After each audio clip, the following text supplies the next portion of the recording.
I once had to explain complex sampling protocols to a mining team in remote Indonesia, and almost no one spoke English.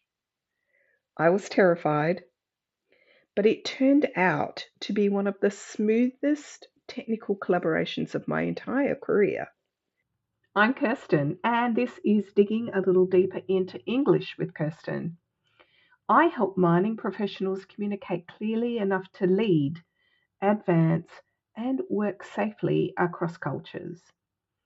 Some episodes I share stories from the field, my own experiences over 20 years in mining. In other episodes, I bring you voices from the industry, professionals who have overcome real communication challenges. Every episode, real experience, practical lessons. Today, I want to talk about why willingness to communicate matters more than fluency, and how to make technical communication work when language is a barrier. This mine site was in a remote part of Indonesia called Raja Ampat. Oh my, is that a beautiful part of the world? I'd heard about it. All of the stories that I'd heard did not prepare me for how spectacular it is. It is island chains and reefs and untouched. Absolutely beautiful. So I was off to this nickel mine, and I had heard so many stories about this mine site before I had gone. I mean, we're in a pretty amazing part of the world, and nickel in Indonesia, a really big problem is runoff into the sea. And I was going there with my mentor, a mining engineer who had been working in these remote jungles for, decades. And he was so proud of the work he'd done at this site on putting in tailings dams and capturing all the runoff. And I wasn't sure he'd done quite as well as he had bragged about doing, and so I was really interested to see this place. But my job was to talk to the mining team and the laboratory team about sampling and grade control practices and aligning them with what we were doing in our plant. So the supplier and the receiver were um, cooperating and communicating and working together. I knew these guys may not have a lot of English, and I need to communicate really precise technical ideas. So I was nervous. I think you can also say scared. I think that's fair to say that's scared. But I arrived there and I was welcomed so warmly. I mean, these teams were just so nice. And my mentor, when he got off the boat, beaming smile, he was back with friends, you could tell. And so I relaxed a bit. And I have to say, he did everything he said he had. There was not one uh, indication of any nickel or anywhere in the water. It was amazing. I was so impressed. The very first thing I did was to give a presentation. I was asked to give a presentation and I did. And I saw people paying attention and trying really hard, but they didn't really understand me. I could see in their eyes, their face expressions that, I was not communicating very well at all here. Um, and that kind of made me feel a bit conscious of what I was going to be able to do. But the next day, I went out, boots on the ground, went out with the team to the sites, and we started getting our hands dirty and doing some tours and seeing what they were doing. We didn't have a lot of verbal conversation, but there was lots of aha, you could see in their eyes. I was pointing, they were pointing, we were showing and doing the work. And it was really quite easy to be technically clear. Pen and paper, numbers, diagrams. There was a lot of laughter. I didn't expect to connect as well with the team as I did. Um, it was really surprising.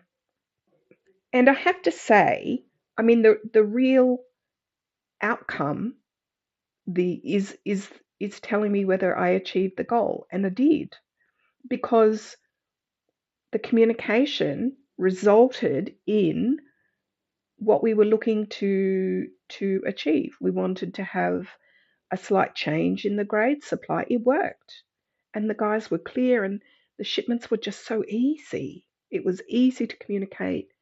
Everything that had been challenging before was gone. And so obviously that communication was effective. It wasn't perfect, but it was effective. So, what made this work? I think it came from the fact that both teams, the teams in Australia and the teams in Indonesia, they both wanted to do the job the right way. And so I was more than willing to be patient, and thankfully, they were also willing to be patient. The fact that the language was a barrier wasn't a communication barrier. And in a technical world, you can often explain things with drawings or pictures or physically showing. It doesn't have to be words only. Towards the end of that trip, I was standing on the beach yet again with my mentor, admiring his tailings capture ponds. And we heard some excited voices behind us. We turned around and we saw a canoe pulling up to shore. A few of the local native guys had just caught this enormous sea turtle. I mean, this thing was massive, and they were so proud.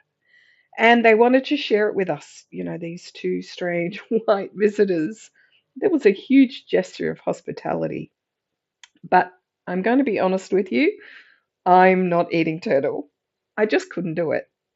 But here's the thing, they didn't speak a word of English. I didn't speak their language. And we had to decline this incredibly generous offer without offending them. So I used everything I had: face expressions, hand gestures, tone of voice, lots of laughing. I showed that I was really appreciative.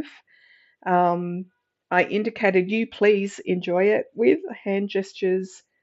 They got it immediately. They understood that I was grateful, but that I wasn't going to eat their turtle. No hard feelings. We spent time together. We celebrated their catch with them, and everyone understood perfectly. Zero shared words, complete understanding. This taught me something crucial. We often assume that good English means grammatically correct English or a large vocabulary. But in a technical field in the mining industry, good English means English that can transfer understanding. We're not poets, we're not playwrights. We need to communicate technical ideas. When your language is limited, you can still do that. Effective communicators use multiple ways of communicating: words, pictures, demonstrations. They check for understanding actively. They don't just assume, they ask questions to check that the person has understood. And ultimately, this all comes down to flexibility. If one method doesn't work, try another.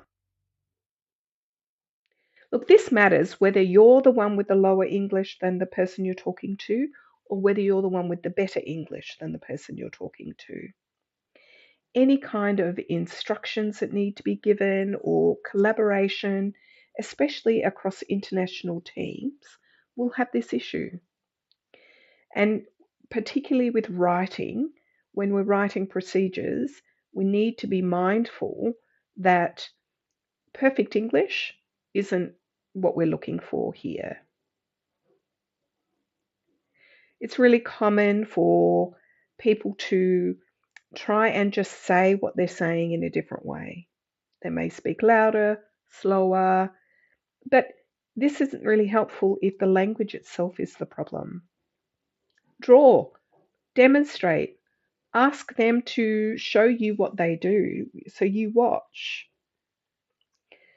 If you are communicating something technical to someone with limited English, or you are the one with limited English, try this. Before you even start talking, ask yourself, can I draw this? Can I show this physically? Demonstration. Use the show me technique. After you've explained, ask them to do it so that you can see and then you can find where the gaps are immediately. This is really important. Build redundancy. Say it, write it, draw it, demonstrate it. This isn't just about helping non-native speakers. Multimodal communication, which is what this is, makes technical concepts clearer for everyone, regardless of language background. So whether it was explaining sampling protocols to the mining team or navigating a cultural moment with the turtle fisherman, the lesson was the same. Effective communication does not solely rely on words. Thanks for listening.